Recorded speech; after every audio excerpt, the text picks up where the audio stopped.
આપણા ભાવેણા ભાવનગરે તો આજે વટ પાડી દીધો. હા, હવે કરંટ આવ્યો.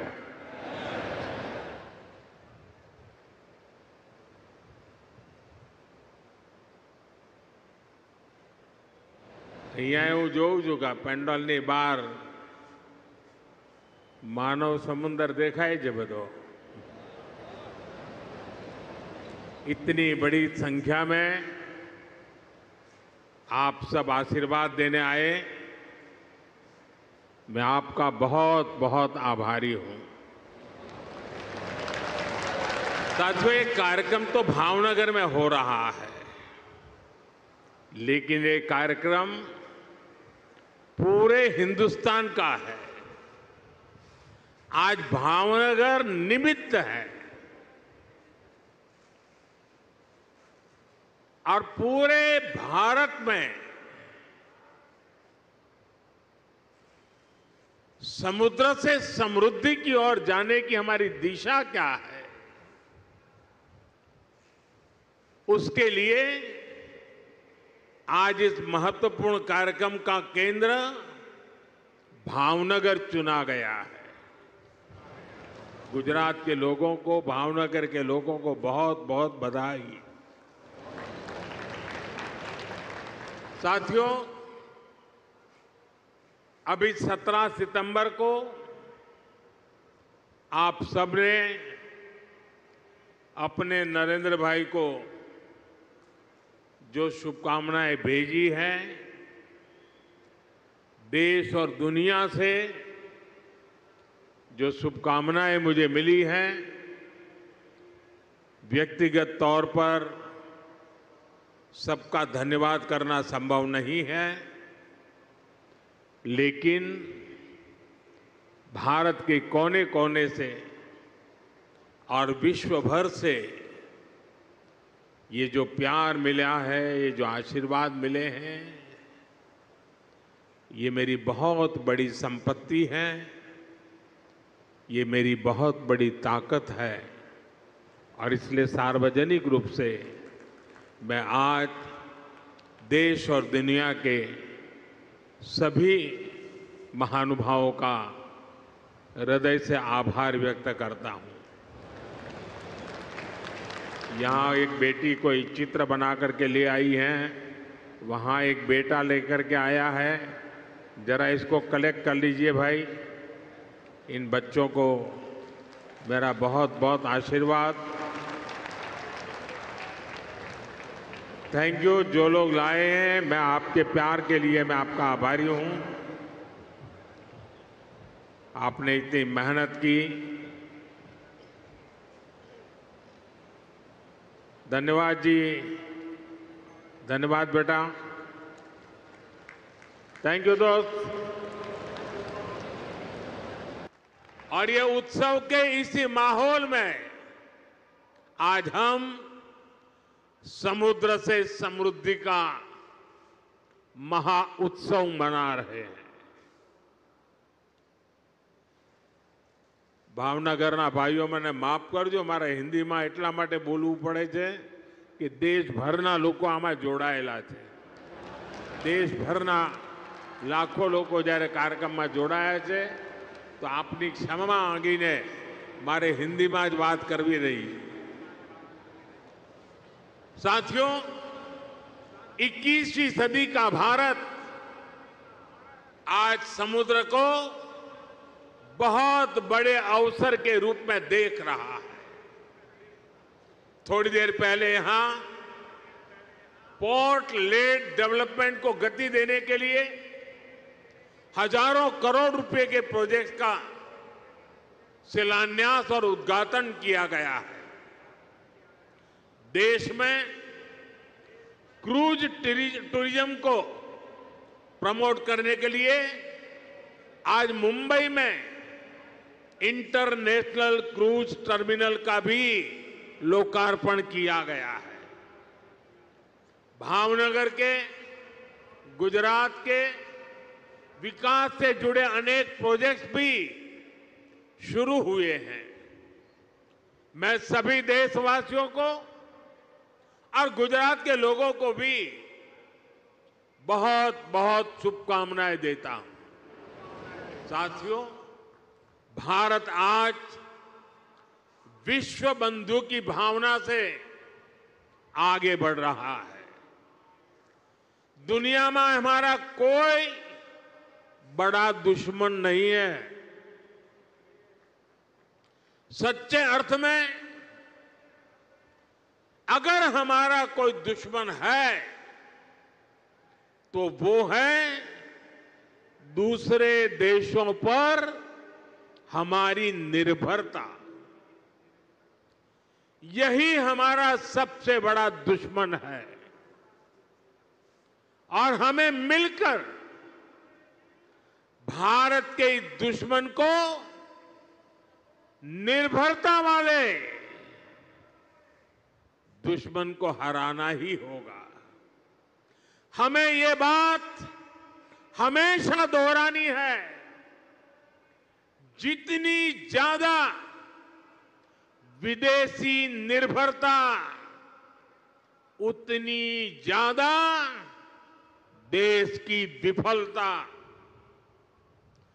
विश्व में शांति, स्थिरता और समृद्धि के लिए दुनिया की सबसे बड़ी आबादी वाले देश को आत्मनिर्भर बनना ही होगा। हम दूसरों पर आश्रित रहेंगे तो हमारा आत्मसम्मान भी चोटिल होगा। 140 करोड़ देशवासियों के भविष्य को हम दूसरों पर नहीं छोड़ सकते। देश के विकास के संकल्प को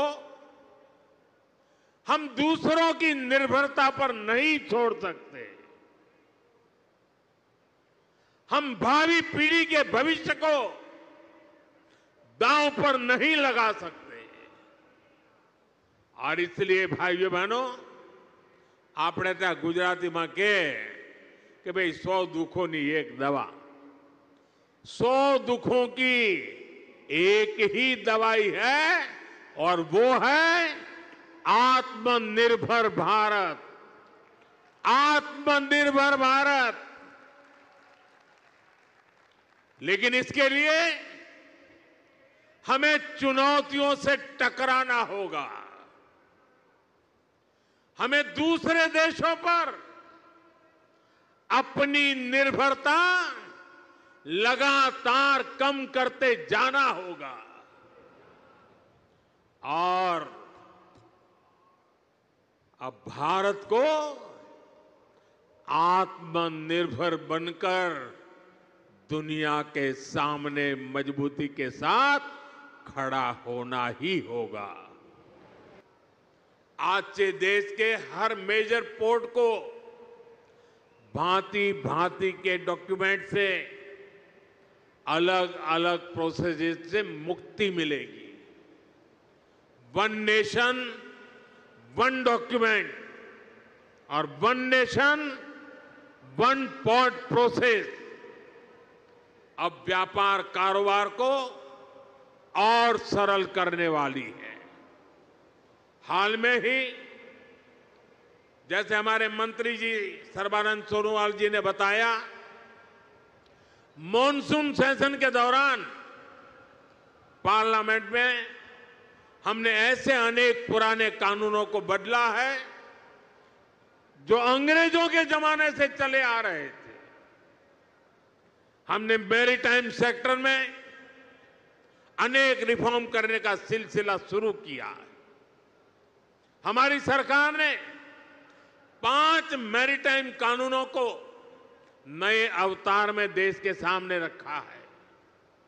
इन कानूनों से और इन कानूनों के आने से शिपिंग सेक्टर में पोर्ट गवर्नेंस में एक बहुत बड़ा बदलाव आएगा।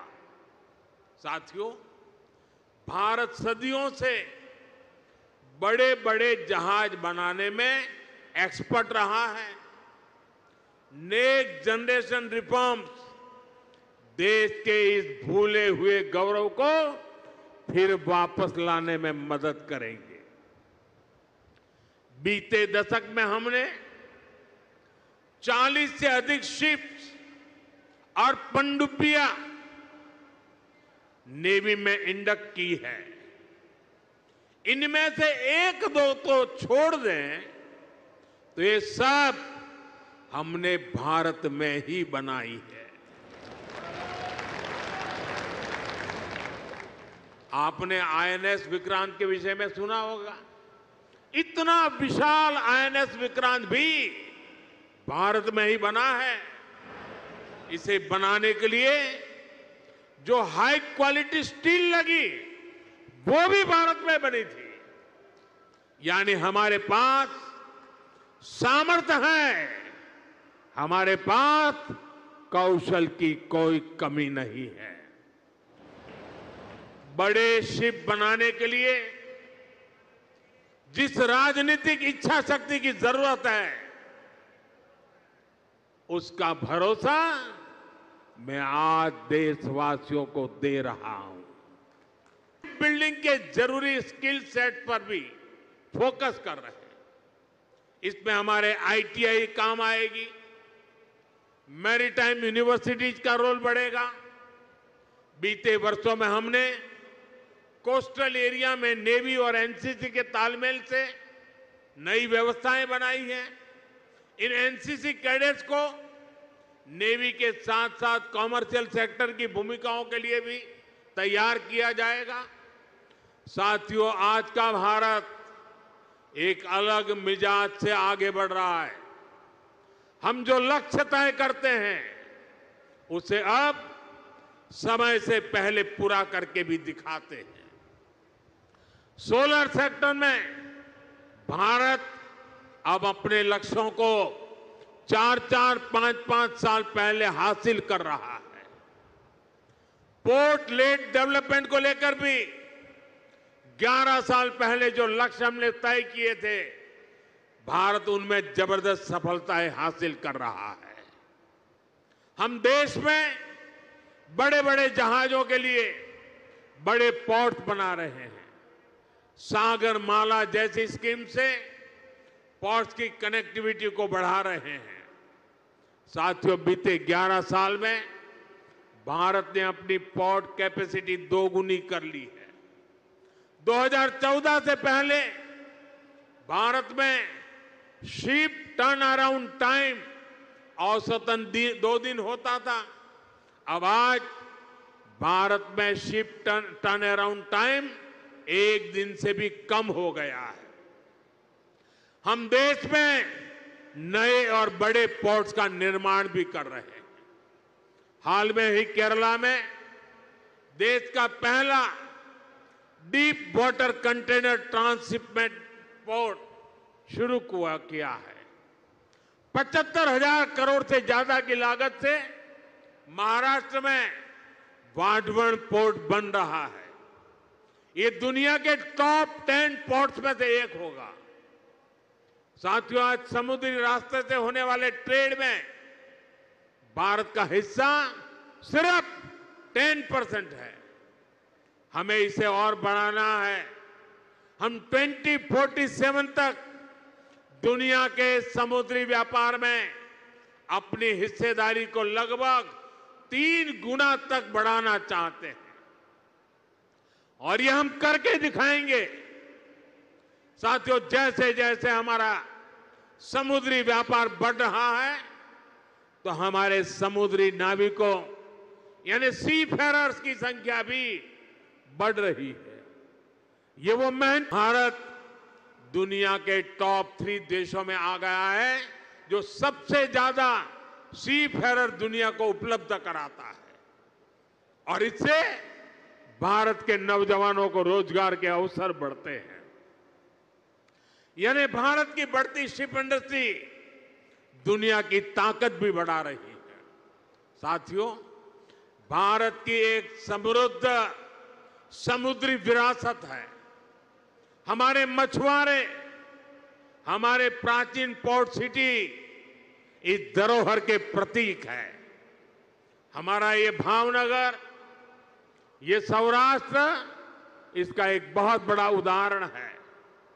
इस विरासत को हमें भविष्य की पीढ़ी तक पहुंचाना है, दुनिया को हमारा सामर्थ्य दिखाना है। और साथियों, भारत के समुद्री तट भारत की समृद्धि के प्रवेश द्वार बनेंगे। और मैं बड़े गर्व के साथ और मैं दूर तक का देख सकता हूं कि भारत के समुद्री तट भारत की समृद्धि के प्रवेश द्वार बनने वाले हैं। मुझे खुशी है कि गुजरात की एक कोस्टलाइन भी एक बार फिर यहां के लिए वरदान बन रही है। आज ये पूरा क्षेत्र देश को पोर्ट लेड डेवलपमेंट का नया रास्ता दिखा रहा है। आज देश में समंदर के रास्ते जितना कार्गो आता है, उसका 40% गुजरात के पोर्ट्स हैंडल करते हैं। अब इन पोर्ट्स को डेडिकेटेड फ्रेट कॉरिडोर का भी फायदा मिलने वाला है। इससे देश के दूसरे हिस्सों तक तेजी से सामान पहुंचाना आसान होगा। इससे पोर्ट्स की एफिशिएंसी भी और अधिक बढ़ेगी। साथियों, यहां शिप ब्रेकिंग का भी एक बड़ा इकोसिस्टम बन रहा है। अलंका शिप ब्रेकिंग यार्ड इसका शानदार उदाहरण है। इससे भी यहां बड़ी संख्या में नौजवानों को रोजगार मिल रहा है। साथियों, विकसित भारत के लिए हमें हर क्षेत्र में, हर सेक्टर में तेजी से काम करना है। और हम सब जानते हैं कि विकसित भारत का रास्ता आत्मनिर्भर भारत से होकर जाता है। इसलिए हमें याद रखना है, हम जो भी खरीदें वो स्वदेशी हो, हम जो भी बेचें वो स्वदेशी हो। मैं सभी दुकानदार साथियों से कहूंगा, आप अपनी दुकानों पर एक पोस्टर लगाएं जिसमें लिखा हो, गर्व से कहो ये स्वदेशी है। हमारा ये प्रयास हमारे हर उत्सव को तो भारत की समृद्धि का महोत्सव बना देगा। इसी भावना के साथ आप सभी को नवरात्रि की एक बार फिर से शुभकामनाएं देता हूं। एक